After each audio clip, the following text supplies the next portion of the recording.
நண்பர்கள் அனைவருக்கும் வணக்கம். நான் உங்கள் ஆந்திராவாசி நிமிடம் துரைசாமி. எவ்வளோ தான் சம்பாதிச்சாலும் பணம் கையில் தங்க மாட்டேங்குது. நல்ல வருமானம் வருது, ஆனால் செலவு பார்த்தா நம்ம கருது தெரியாமல் போயிட்டுருக்குது. பணமே தேங்க மாட்டேங்குது, சேமிக்க மாட்டேங்குது, கையில் பணமே புழங்க மாட்டேங்குது. அப்படிங்கிறவங்களுக்கு நான் சொல்கிற இந்த வாஸ்து ரகசியத்தை நீங்கள் ஃபாலோ பண்ணிங்கன்னா உங்களுக்கு ஒரு நல்ல பணம் உங்களுக்கு கையில் இருக்கும். அதிகமாக செலவாகாது, தேவையில்லாத செலவு எதுவுமே ஆகாது, நல்ல சுப செலவு தான் ஆகும். என்னென்னா எப்பயுமே பணம் பார்த்திங்கன்னா உங்கள் வீட்டில் பார்த்திங்கன்னா தென்மேற்கு மூலை, அதாவது தெற்கு மேற்கு சந்திக்கூடிய பகுதியில் பெட்ரூம் பகுதியில் நீங்கள் பணம் வைப்பது நல்லது.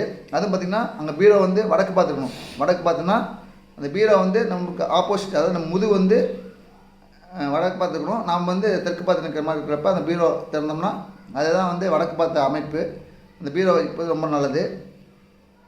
பீரோ வடக்கு பார்த்து சொல்கிறதோட நம்மளுடைய பூமி மண்டலத்தில் பார்த்திங்கன்னா வடக்குங்கிறது மேலே தான்.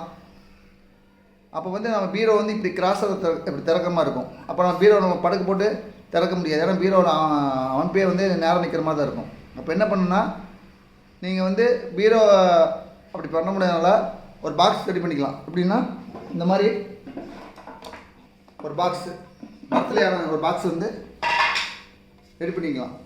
பார்த்திங்கன்னா இது பீரோவில் வச்சிட்டிங்கன்னா இதுக்குள்ளே பணத்தை வச்சுட்டு இது மேலே பார்த்தா திறக்க முடியும். இப்போ அமைப்பு பார்த்திங்கன்னா எப்பவுமே வடக்கு மேலே தான் இருக்கும். அப்போ தான் அது ஓப்பன் ஆகுது, மேலே கொடுத்துருக்கும். அப்போ இந்த இடத்துல நீங்கள் பணம் வச்சு நீங்கள் வைக்கிறது ரொம்ப நல்லது. இந்த மாதிரி மூடி அமைப்பு போடணும். இது ஆக்சுவலாக இது தேக்கு மரத்தை செஞ்சது. உங்களுக்கு வசதிக்கேற்ப நீங்கள் ப்ளைவுட்லேயோ வேறு எந்த மரத்துலையோ செய்யலாம். மொத்தத்தில் மரமாக தான் நல்லது. அப்படின்னா கூட பிளாஸ்டிக்கு இரும்பு கூட நீங்கள் செய்யலாம். இரும்பில் கூட பார்த்திங்கன்னா அந்த மார்வாடிஸில் பார்த்திங்கன்னா அவங்களுடைய டேபிள் பக்கத்துலேயே பார்த்திங்கன்னா இப்படி தான் வச்சுருப்பாங்க.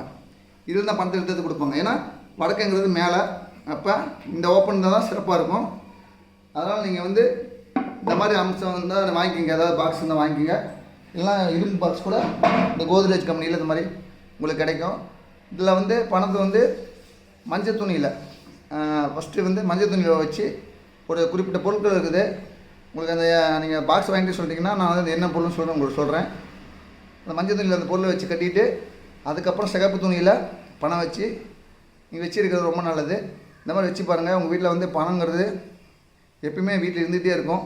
பணம் அந்த பற்றாக்குறையே உங்கள் வீட்டுக்கு இருக்காது. இது நல்ல ஒரு சிறந்த ஒரு சிவப்பு துணி பணம் வச்சு இருக்கிறது ரொம்ப நல்லது.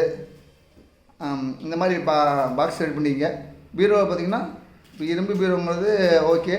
இல்லை அதில் மர பீரோ வச்சுனா கூட நீங்கள் ஃப்ளைவுட்டில் கூட மர பீரோ வச்சு. ஆனால் நிச்சயமாக ஆப்ஷன் பார்த்திங்கன்னா அந்த பீரோங்கிறது அது கபோர்டுங்கிறது எதாக இருந்தாலும் வடக்கு பார்த்து தான் இருக்கணும் ஒழிய ரெண்டாவது ஆப்ஷனுக்கே போகாதீங்க. வடக்கு தான் ஃபஸ்ட்டு, வடக்கு பார்த்த மாதிரி இருக்கணும். அதில் பணம் வைக்கிறத பாக்ஸ் மட்டும் வடக்கு மேலே இருக்கிற மாதிரி இருந்தால் ரொம்ப நல்லது. இதை ஃபாலோ பண்ணுங்கள். இனி வரும் காலத்தில் இந்த வாஸ்து உங்களுக்கு நிறைய சொல்கிறேன். நீங்கள் கேட்டு பயன்படுங்க. நன்றி, வணக்கம், வாழ்க வளமுடன்.